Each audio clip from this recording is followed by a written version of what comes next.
I was standing at the end of my driveway in a bathrobe when she blocked the hazmat truck. Full Tyvek suits, court-authorized work order, two-person crew, and one woman with a clipboard and a visor that read, "Proper values matter," standing between them and my street, like she owned the Constitution. The crew chief leaned out the window. Ma'am, we have a... Not on my street. She had zero legal authority, zero standing. What she had was 30 years of practice making this neighborhood afraid of her, and 8 months of filing complaint after complaint, trying to destroy my daughter's business. Every single complaint had come back clean, and she still wouldn't stop. I stood there watching her block that truck, and I thought about the document I'd filed with the state the previous Thursday.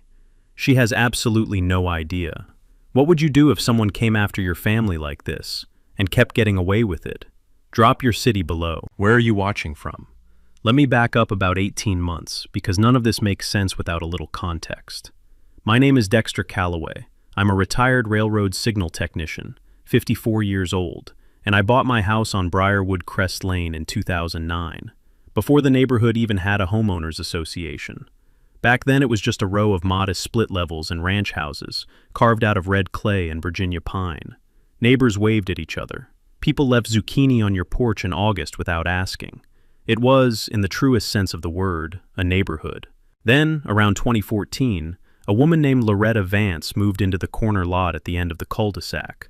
I'll be careful how I describe Loretta, because honestly, words feel inadequate. She was the kind of person who saw community as a hierarchy and placed herself, without election or invitation, at the top of it. She volunteered to form the HOA. She drafted the bylaws. She appointed herself president. She printed business cards that said Community Standards Director, a title she invented, in an organization she invented, for a neighborhood that functioned perfectly well without either. For the first couple of years, it was small stuff. Loretta would slide notice cards under doors about grass height or the wrong color of mailbox post paint. Some people complied, some laughed. I kept a friendly distance and mostly ignored her, which she took as a personal insult. Then my daughter Tamsin moved back home. Tamsin is 26, a licensed HVAC technician, and when she came back she brought her rescue dog, a beat-up Chevy work van, and a small side business doing refrigeration system repairs out of my detached garage. She's a hard worker. The garage smells like refrigerant and machine oil, and there's occasionally a refrigerator unit sitting on the gravel pad beside it. Nothing noisy after 7 p.m., nothing leaking into the watershed. Just a young woman making an honest living. Loretta decided Tamsin was a blight. The first notice appeared on a Thursday. It was printed on official-looking HOA letterhead, which Loretta had custom-made, I kid you not, and cited a bylaw prohibiting commercial enterprise storage within residential curtilage. I'd never heard the word curtilage used by a non-lawyer in casual correspondence before. I should have taken it as a warning. We pushed back. I wrote a polite letter explaining that the garage was personal property, that Tamsin was a resident, and that no commercial signage existed on the premises. Loretta responded within 48 hours with a second notice, this one referencing a state code about accessory structure use that, when I looked it up, had been repealed in 2018. I should mention, the sound of Loretta's golf cart, she drove a golf cart, electric, which hummed like a wasp in a coffee can, became the sound of impending nonsense on our street. You'd hear that thin electric whine coming around the bend, and 4 out of 5 times, someone was about to get a clipboard in the face. Strike 3 came when Tamsin's work van needed a full refrigerant system flush.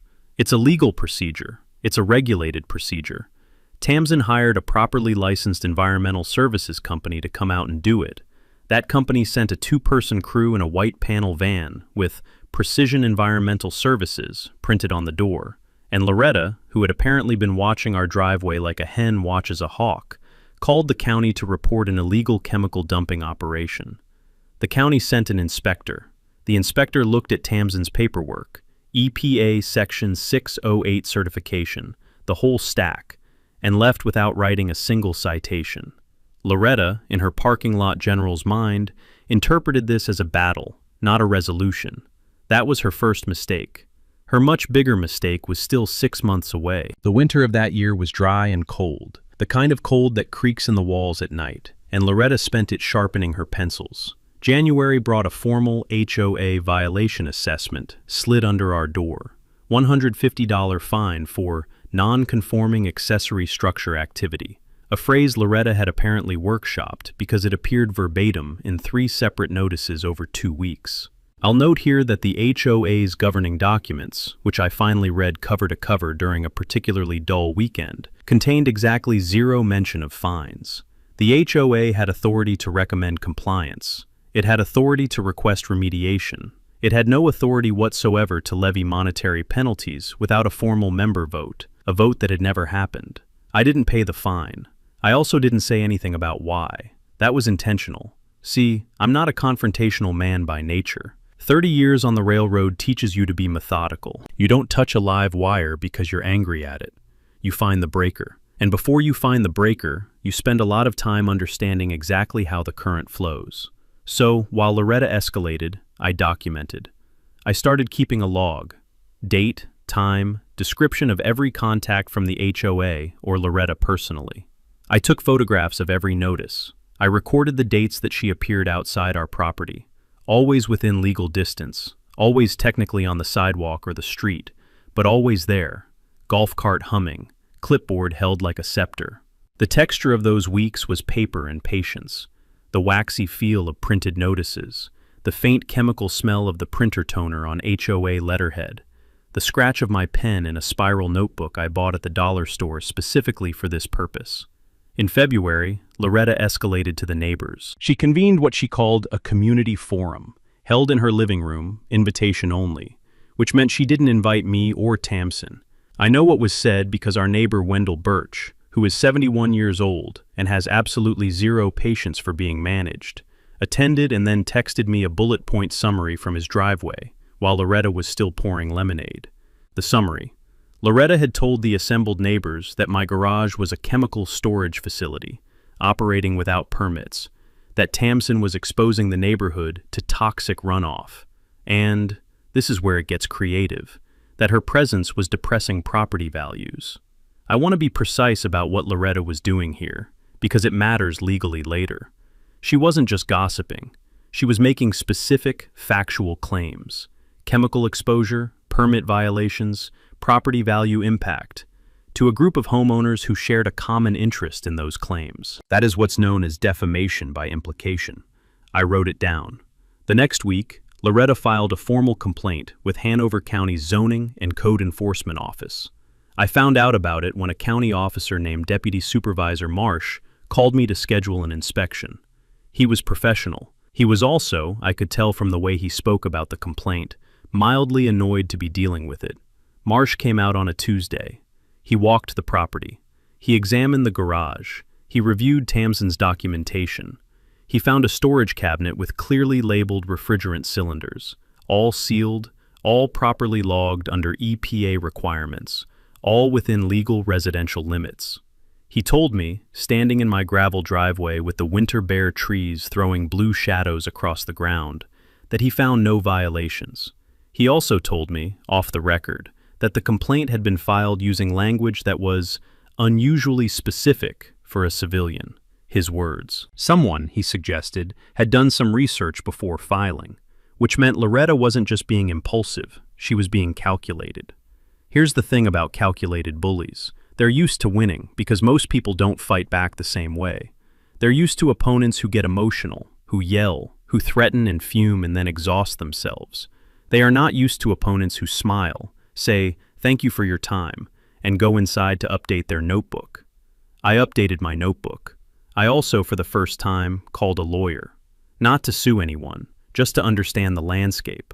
The lawyer I spoke to, a real estate and HOA specialist named Gaines Rucker, who charged a flat $200 for an initial consultation and was worth every cent, told me 3 things that changed how I thought about the whole situation. First, the HOA's fine authority was, as I suspected, almost certainly unenforceable. Second, there were specific Virginia statutes governing HOA conduct, including provisions against selective enforcement, treating similar properties differently based on personal animus. Third, he said, almost as a throwaway, You said she has a lot of old equipment in that corner lot, right? Have you ever looked at what's actually in her yard? I had not. I made a note. Spring came in loud that year. Mockingbirds at 4 in the morning, the smell of turned earth and Bradford pear blossoms that somehow always smell like something that died. And with spring, Loretta's campaign against us entered a new phase. She began, in March, to formally catalog every vehicle movement associated with Tamsin's work. She had apparently purchased a small trail camera, the kind deer hunters use, and mounted it on a post at the corner of her lot, angled directly down Briarwood Crest Lane toward our driveway.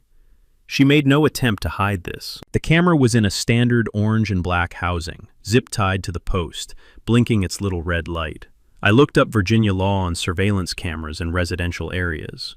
It's legal in Virginia to record from your own property anything visible from a public vantage point. Her camera was pointed at a public road. Technically, she was within her rights. So, I bought a trail camera of my own. Mine faced her lot. Not provocatively, not vindictively, because Gaines Rucker's throwaway comment had lodged itself in my head like a splinter, and I had started to pay attention to what Loretta actually kept on her property. The corner lot at Briarwood Crest was generous, about 1/3 of an acre, partially fenced in the back with a wooden privacy screen that had grayed and warped over the winters. Inside that fence, visible from certain angles on the public road, was a collection of items that deserved a second look. There was a rusted chest freezer, door removed, lying on its side in the back corner. There was a cluster of old propane tanks, at least 6 of them, varying sizes, some with rust blooms on the collar. There was what appeared to be an old above-ground oil storage tank, maybe 250-gallon capacity, sitting on cinder blocks near the fence line. Virginia DEQ regulations are specific about residential fuel oil storage. Tanks over 1,100 gallons trigger commercial regulations, but tanks of any size require proper secondary containment if located within certain distances of drainage features. Loretta's lot had a drainage swale running along its southern edge. I photographed all of this, calmly, legally, from the public road. The click of a camera shutter is a quiet sound, but it was the loudest thing I'd done in this whole saga. Meanwhile, Loretta's escalation continued on the HOA front. In April, she convened an official HOA meeting, this time with proper written notice to all members, because apparently someone had reminded her that the bylaws required it, and put a motion on the floor to formally censure my property for ongoing commercial use violations. The meeting was held in the community gazebo, a sad little octagonal structure that the neighborhood had installed in 2017, and that was now mostly used for HOA meetings and one very ambitious family's annual garage sale. I attended. Loretta had not expected this. When I walked through the gazebo entrance, the look on her face, a micro-expression of genuine alarm, quickly smoothed over into professional ice, was worth every morning of patient documentation. I waited until she finished her prepared remarks, which included a color-printed handout she had clearly spent real time on. Then I raised my hand. I asked 2 questions. First, could she direct me to the specific bylaw provision authorizing the HOA to levy monetary fines, along with a record of the member vote required to activate that provision? She could not. Second, had the HOA applied similar scrutiny to all residential properties on the street regarding accessory structure use and outdoor equipment storage? Silence. 3 of the neighbors shifted in their folding chairs. Wendell Birch, bless his heart, made a sound that, in a different setting, would have been called a chuckle. Loretta tabled the motion, pending legal review, which meant she had nothing. But I could see in the tight line of her jaw that this wasn't over. She wasn't the kind of person who accepted a stalemate. She was the kind of person who regrouped and came back with a bigger weapon. The weapon she chose, it turned out, was the county environmental complaint system. In May, she filed a second complaint, this one not with zoning, but directly with the Virginia Department of Environmental Quality, alleging that Tamsin's refrigerant work constituted unauthorized hazardous material handling and created potential groundwater contamination. The DEQ investigation would require Tamsin to produce all her certifications, logs, and disposal records for an official review. It was a significant paperwork burden, even when you're fully compliant. Loretta knew that. That was the point. Tamsin spent 3 nights at the kitchen table going through paperwork. The kitchen smelled like coffee and the particular stressed human smell of fluorescent midnight work sessions. She produced the binder 2 inches thick. The DEQ cleared her completely. And while they were on site, I made a phone call. Polite, factual, professional, asking whether, while the inspector was in the area, they might want to take a look at an adjacent property with an aging fuel oil tank sitting next to a drainage feature. The inspector made a note. By June, Loretta had apparently decided that the regulatory route wasn't delivering the knockout blow she needed, so she pivoted to something older and meaner: social pressure. She began, systematically, to work the street.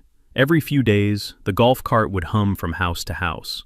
Loretta would spend 10 or 15 minutes at various driveways. I could see her from my garage window, clipboard present as always, gesticulating, pointing toward our property. I couldn't hear the conversations, but I could read the body language of some of my neighbors, the polite nods, the crossed arms, the gradual step backward toward the front door that meant, "Please, I have things to do." Most of my neighbors are decent people. A few of them were genuinely uncertain. Was there something to Loretta's claims? Was Tamsin's operation actually a risk? People hear hazardous materials, and their brains fill in gaps. That's human. That's also why Loretta used the phrase every time. But here's what Loretta didn't understand about the street she'd been trying to govern for a decade. Most of us had been here longer than her, and most of us had memories. Wendell Birch remembered when Loretta had tried to get his son's basketball hoop removed because it was inconsistent with community aesthetics. His son was 9 at the time. The Kowalczyk family at number 14 remembered when Loretta had filed a noise complaint against their daughter's violin practice. The girl was 12 and practicing 30 minutes a day. Patricia Osei, who lived directly across from me, had her vegetable garden cited as a visual nuisance in 2019. None of these people had forgotten. And when I started knocking on doors, quietly, without a clipboard, with a 6-pack of Cokes and a copy of the actual HOA bylaws, they started talking. I wasn't building a mob, I was building a record. I asked each neighbor to write down their specific experience with HOA enforcement.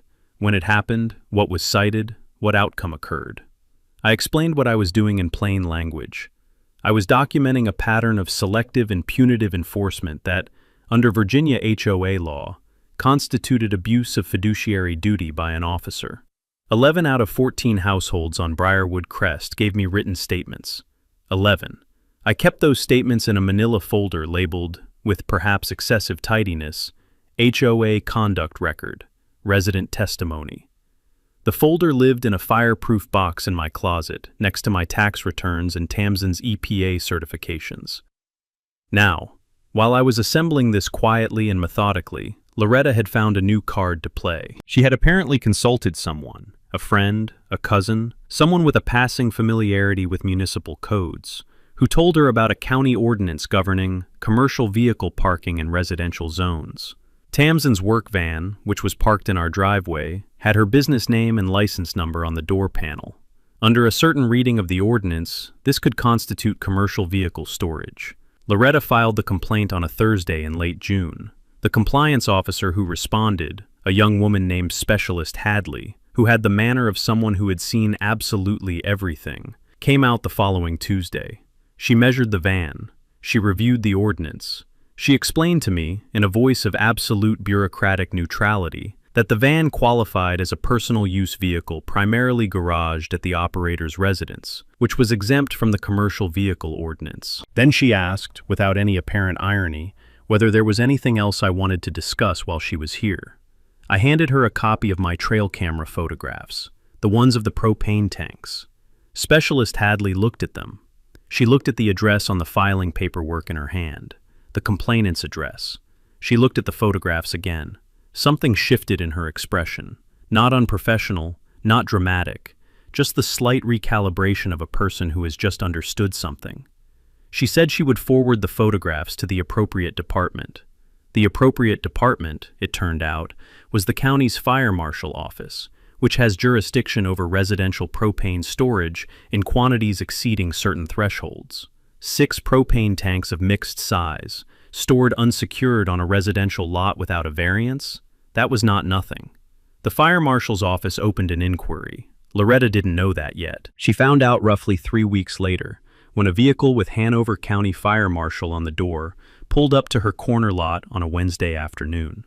The sound of that truck's engine cutting out in front of her house, a heavy diesel idol dropping to silence, was, by all accounts from neighbors who witnessed it, absolutely beautiful. She was cited for improper storage, but even that wasn't the main event.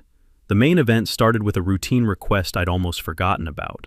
Back in April, while I was doing my quiet research phase, I had submitted a public records request to Hanover County for the full property file on Loretta's corner lot.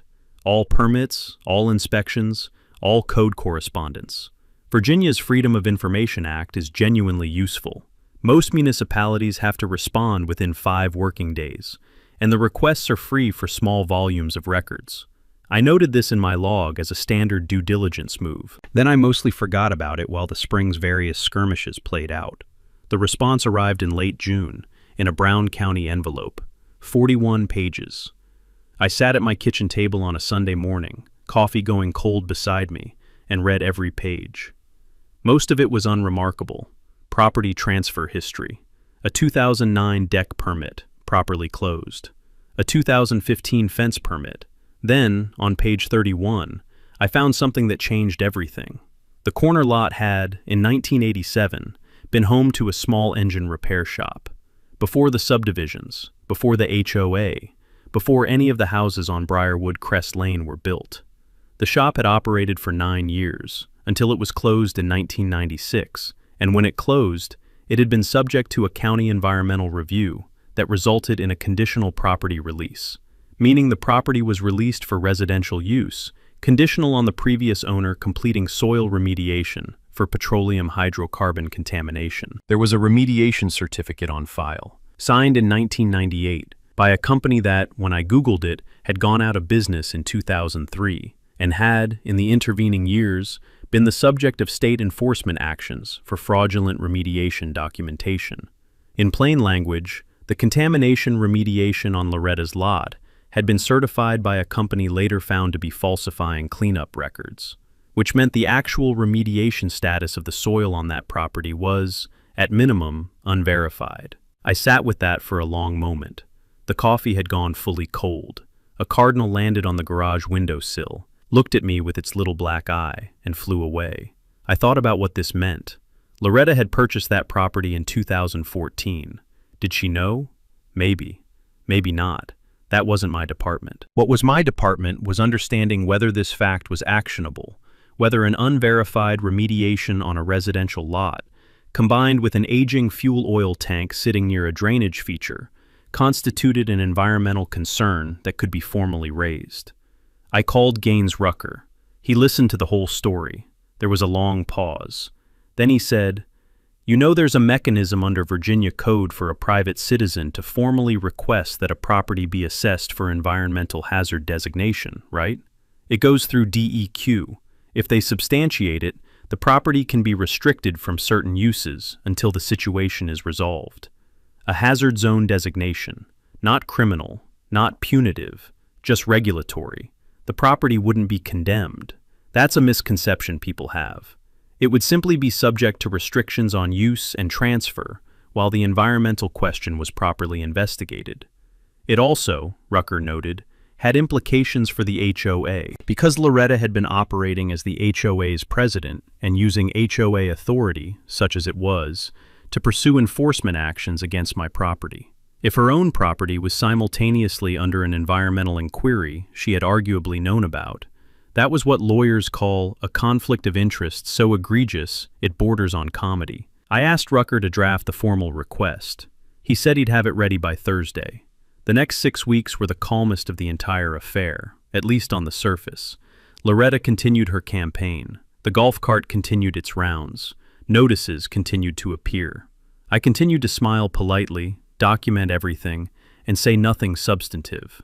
But underneath that quiet, a great deal was being assembled. Rucker's filing to DEQ, a formal citizen request for environmental assessment under Virginia Code Section 10.1-1186, went in on a Friday. This is a real mechanism. Any Virginia resident can file one. You submit it with supporting documentation. In our case, the property records showing the conditional release, the information about the remediation company's subsequent enforcement history, and the photographs of the fuel oil tank near the drainage swale. DEQ is required to acknowledge the request and assign it for review. The review can take months, but the clock starts running the moment you file. One quiet legal move. No press release.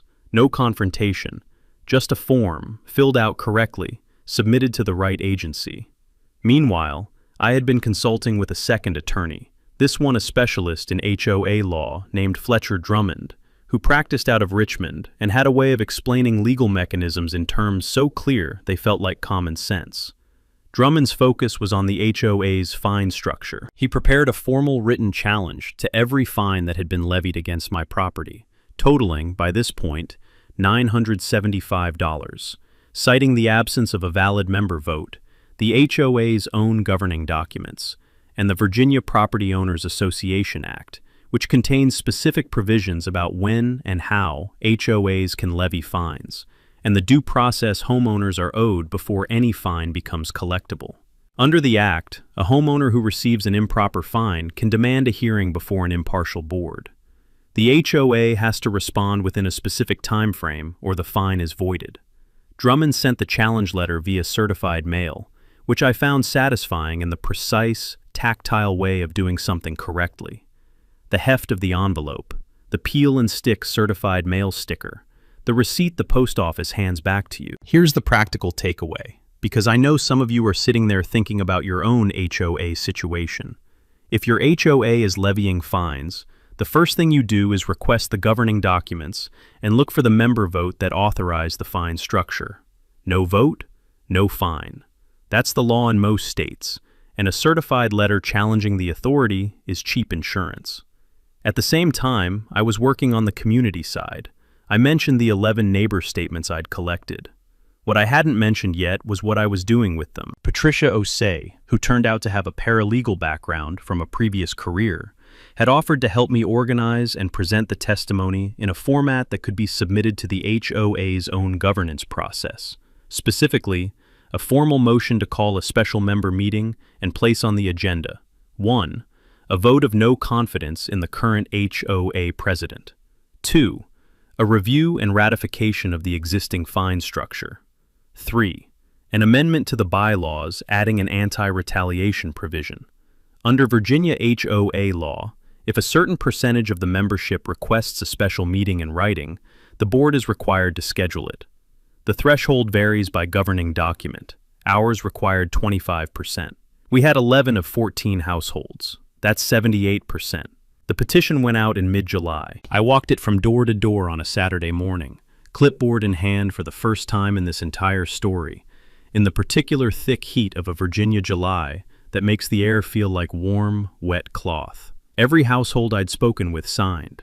A couple I hadn't even approached added their names when they heard what it was for. 14 days later, Loretta was legally required to schedule a special member meeting. She scheduled it for the third Saturday in August, the maximum delay the bylaws allowed. I suspect she was hoping to use the intervening weeks to marshal some kind of defense, or perhaps to find a reason to delay further. What she didn't know was that the DEQ had, by this time, formally acknowledged the citizen assessment request and assigned it to a field investigator. She also didn't know that the fire marshal's propane citation had been referred to a county compliance officer for follow-up. She also didn't know that Drummond's fine challenge letter had a response deadline of August 5th, and that if the HOA didn't respond, the fines were voided by operation of law. And she absolutely did not know that one of Tamsen's professional contacts, a licensed environmental contractor named Beaumont Ellis, had offered, as a professional courtesy, to walk the DEQ investigator through exactly what a proper refrigerant handling facility looks like, versus a property with a leaking 40-year-old underground fuel oil contaminant and 6 unsecured propane cylinders 30 feet from a drainage swale. All the pieces were in place. All we had to do was wait. Loretta spent August panicking. I know this because Wendell told me, because Patricia told me, and because the golf cart was running more miles per day than a UPS truck in December. She had, by the second week of August, apparently figured out that something was happening. Not the full picture. She didn't know about the DEQ filing yet, but the certified mail from Drummond's office had rattled her. She called an emergency board meeting, which was just herself and the 2 other HOA board members she'd appointed, a retired accountant named Roy, who mostly just wanted to be left alone, and a woman named Geraldine, who had seemed to genuinely believe Loretta's claims about Tamsin until Patricia sat down with her over coffee and walked her through the actual documentation. Geraldine, to her enormous credit, resigned from the board on the spot. That left Loretta and Roy, which was barely quorum, and Roy had started wearing the expression of a man who deeply regretted volunteering for anything. The August escalation took 3 forms. The first was a smear campaign, conducted mostly through the neighborhood's private Facebook group, a place I'd never engaged with, which in retrospect was a small mistake because I hadn't been tracking what was said there. Loretta began posting long entries about community safety concerns and professional obligations to neighbors and residents who are unresponsive to legitimate remediation requests. She never named me directly. She didn't have to. On a 14-house street, the geometry was obvious. Patricia, who was in the group, screenshotted every post. The second form was a direct approach to the county. Loretta, presumably acting on whatever research she or her consultant had done, tried to file a preemptive complaint with the county about Tamsin's operation. A third round through the same regulatory machine that had already cleared us twice. The county's environmental compliance office had, by this point, a thick file on our address. They also had my trail camera photographs, which I had formally submitted as part of a complaint regarding Loretta's propane storage. The inspector who reviewed the new complaint called me as a courtesy to let me know they'd reviewed it and were, gently, closing it without action. He also told me, less gently, that the DEQ field investigator had visited Loretta's property the previous week. The third form of escalation was the strangest and, in retrospect, most revealing. In the 3rd week of August, Loretta approached Tamsin directly, in our driveway, on a Tuesday afternoon while I was out. I know this because Tamsin told me about it that evening while we were eating dinner, and the flatness in her voice suggested she had been turning it over all day. Loretta had offered, Tamsin said, to make the whole thing go away if Tamsin would cease operating her business from our address, and, this was the part that made the food in my mouth taste like something off, if she would encourage her father to withdraw whatever complaints he has filed with the county. Loretta would rescind all the fines, drop the HOA complaints, and let things return to normal. That is a settlement offer, made without an attorney, in a context where a formal legal challenge to the HOA's authority was already pending. Fletcher Drummond, when I called him the next morning, used the word extraordinary with the controlled enthusiasm of a man who has just been handed an unexpected gift. He documented it. He also sent a follow-up certified letter to the HOA, informing them that any further direct contact with me or my family members regarding the pending legal matter should be directed to his office. Loretta's response to being told to stop communicating directly was to send a typed letter, actual physical mail, which felt almost nostalgic, informing me that she intended to pursue all available legal remedies against my property and my daughter's business. It was the kind of letter that is meant to intimidate. It's written in that formal register bluster that sounds serious if you've never dealt with an attorney's actual correspondence. I read it, added it to the folder, and did something that felt almost cruel in its ordinariness. I called Rucker and Drummond, updated them, and went to bed at 10. Meanwhile, the DEQ field report was making its way through the review process. The fire marshal compliance follow-up was scheduled for the 1st week of September. The special HOA member meeting was set for August 19th. Everything was converging. I slept fine. The week before the August 19th meeting, Loretta made her final play, and I have to give her some credit, in the reluctant way you give credit to someone who has correctly identified their most dangerous vulnerability and tried to neutralize it. She went after the quorum. She began making personal visits, not golf cart drive-bys, but actual front porch conversations, to as many of the 11 signatory households as she could reach. I know the content of several of these conversations because the neighbors told me. The strategy was the same at each stop. Not aggression, not the clipboard and bylaw approach, but something softer and more insidious. I care about this neighborhood. I've given years to this community. I know there are some frustrations, but do we really want to blow everything up over one dispute? Dexter's daughter brings chemical trucks into the neighborhood. Don't you want that looked into? It was the voice of someone who knows the vote is coming and is trying to peel away just enough support to make the special meeting fall below quorum. 25% of 14 households is less than 4 households. If she could get enough people to simply not show up, the meeting couldn't proceed. She almost succeeded with 2 families. I say almost because Patricia Osei, who has a master's degree in public health and an absolute intolerance for manipulation dressed as concern, made 2 phone calls on the Friday before the meeting, and both families confirmed they'd be there. The Saturday of the meeting was one of those dense, overcast August days in Virginia, where the air smells like coming rain and the cicadas sound like they're arguing. The meeting was held in the gazebo, same as always. 14 households were entitled to attend. 13 showed up. The one absent household had a family emergency. Their daughter was in the hospital and had submitted a written proxy. Loretta arrived 5 minutes late, which I had not expected. She was dressed in a blazer over her HOA polo, which I also had not expected, and she was carrying a thick folder of her own. She had, it seemed, retained someone in the interim. Not a full attorney, I learned later, but a paralegal who did HOA governance consulting. The blazer made sense. She sat at the head of the folding table and arranged her papers with the deliberate movements of a person performing calm.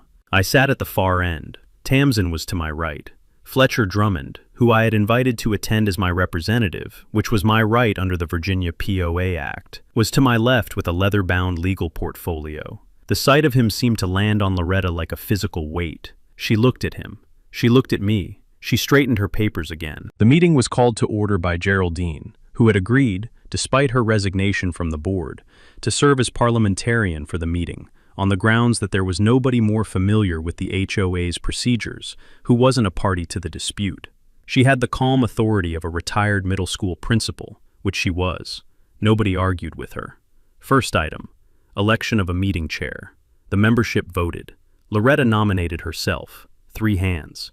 I nominated Wendell Birch, 10 hands. Wendell accepted with visible reluctance and the grace of a man who had been waiting a long time to be useful. Loretta's folder was already open. She began, without being recognized, to speak about the ongoing environmental concerns regarding my property. Wendell said, with extraordinary politeness, "Loretta, you'll have an opportunity to address those in the discussion period. We're working through the agenda." She sat back.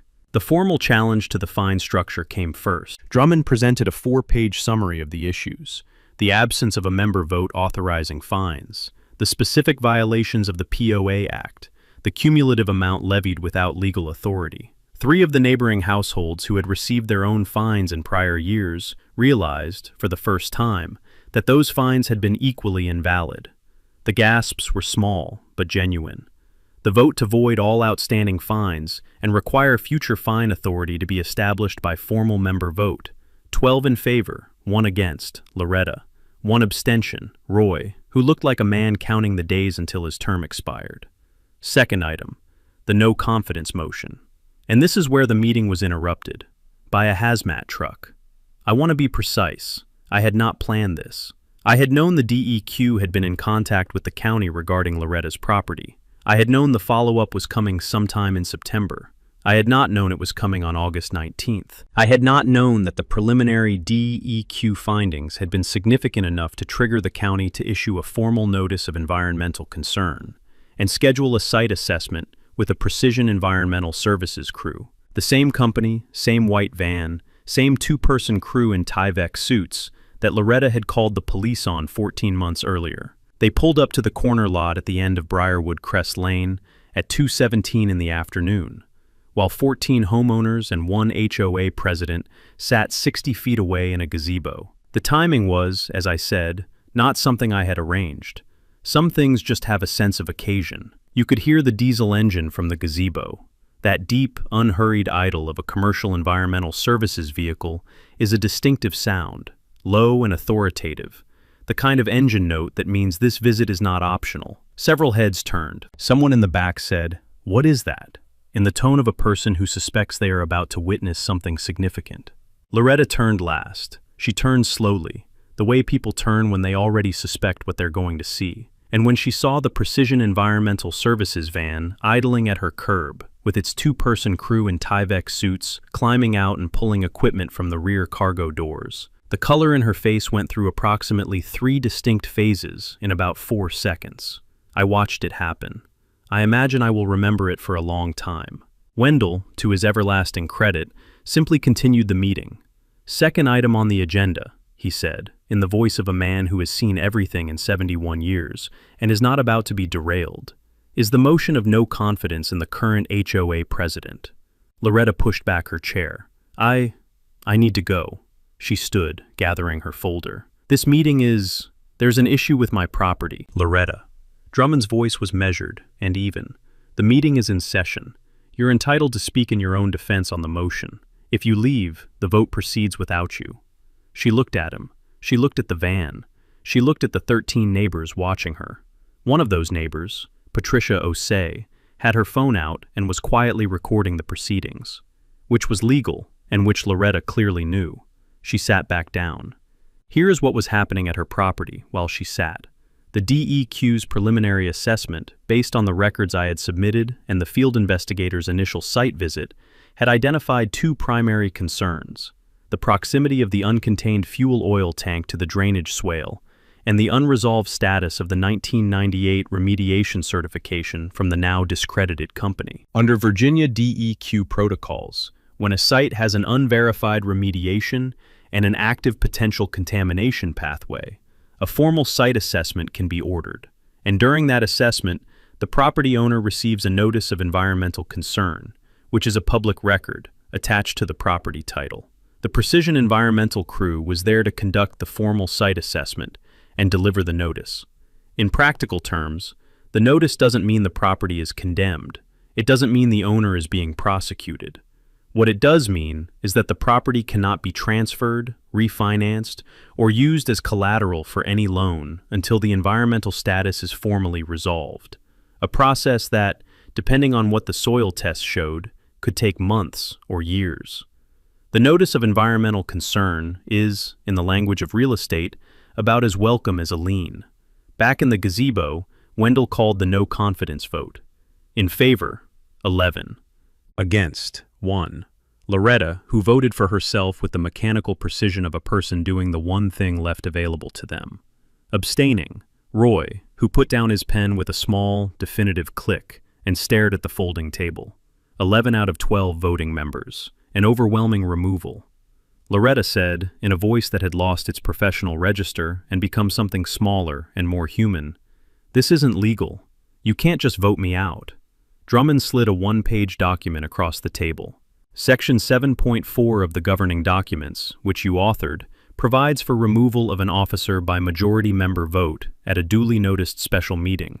This meeting satisfies all required conditions. She looked at the paper. She looked at the van, which was now fully deployed at her property line, with a second county vehicle, a DEQ-marked SUV, having arrived behind it. The DEQ field officer and one of the Tyvek crew were walking the perimeter of her lot with a clipboard. A clipboard. The irony was rich enough to bottle. "I'd like to say something," Loretta said. The room waited. Something had shifted in her. The blazer and the performance were gone, and what was underneath was just a tired woman who had miscalculated badly. "I was trying to protect this neighborhood." "From what, Loretta?" Wendell asked. She didn't answer. Patricia Osei, with the patience of someone who has prepared for this moment, set a laminated sheet on the table, a summary of every HOA enforcement action over the past 8 years, cross-referenced by property, showing clearly that the overwhelming majority of actions had been directed at 4 households, all of which shared a common characteristic. They had, at various points, challenged Loretta's authority. No one said anything. No one needed to. The special meeting concluded 17 minutes later. Wendell was elected interim HOA president by acclamation. Roy, who visibly relaxed upon the conclusion of his involuntary board service, seconded every motion with the gratitude of a man being released from something. Outside, the Precision Environmental crew worked methodically through the golden August afternoon, sampling, documenting, doing exactly what they were there to do. The aftermath moved at the pace of bureaucracies and paperwork, which is to say, slowly, but completely. The The DEQ site assessment confirmed that there was residual petroleum hydrocarbon contamination in the soil on Loretta's corner lot. Modest in scope, not catastrophic, but real. The fuel oil tank was removed under a compliance order in September. The contamination was addressed through a legitimate remediation process, this time by a licensed contractor with a clean regulatory record. The notice of environmental concern remained attached to the property title until the remediation was complete and independently verified, which took just over 7 months. During that period, Loretta was unable to refinance her home, which she had apparently been planning to do. I did not feel good about that in the way one might expect. The outcome wasn't designed to hurt her financially. It was a consequence of a situation she had created and maintained, and had arguably known about, while using HOA authority to attack a neighbor's livelihood. The HOA fines were voided in their entirety. Drummond sent a formal notice to that effect. I chose not to pursue recovery of the time and legal fees I had incurred, partly because I didn't need the money badly enough to spend more of Tamsin's evenings in court prep, and partly because the resolution itself had been sufficient. Tamsin's business, for the record, is doing well. She added a second van in the spring. She now employs 2 part-time technicians, both of them women, both of them recently certified. She keeps her paperwork immaculate, out of habit and, I suspect, a certain grim amusement. The HOA, under Wendell's presidency, was restructured modestly but meaningfully. The bylaws were amended to require member votes for fines, to add a formal grievance process with an independent review panel, and to include an anti-retaliation clause. The camera Loretta had mounted at the end of the street was quietly removed. Nobody asked the new board to take it down. It just wasn't there one morning. Now, a few things worth understanding if you're dealing with your own situation.